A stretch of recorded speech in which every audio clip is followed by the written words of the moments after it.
Question করবো, একটা question করতে পারি। এখানে লোকমুখে শোনা যায় মা নাকি নিজে কোনো শাখারির কাছে মানে শাখা পড়েছিল, সেই সম্পর্কে কিছু একটা বলো। মা যে সারা বছর যে দিঘিতে থাকেন তার দক্ষিণ দিকে এর চেয়ে বড় একটা দিঘি আছে।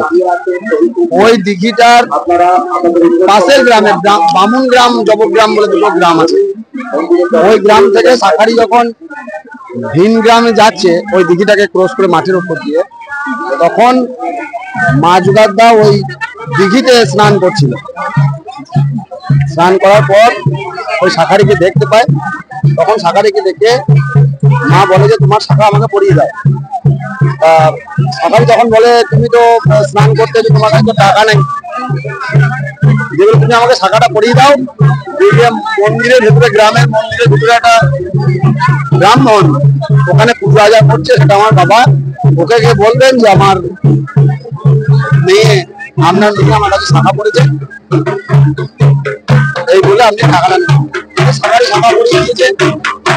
মন্দিরের মধ্যে যখন ব্রাহ্মণকে কাছে যায়, ব্রাহ্মণকে যখন বলে কথাটা, ব্রাহ্মণ তখন শাখারিকে বলে আমার কোনো মেয়ে নেই, তোমার কে শাখা পড়েছে, তোমার কাছে কে শাখা পড়েছে সব দেখবো।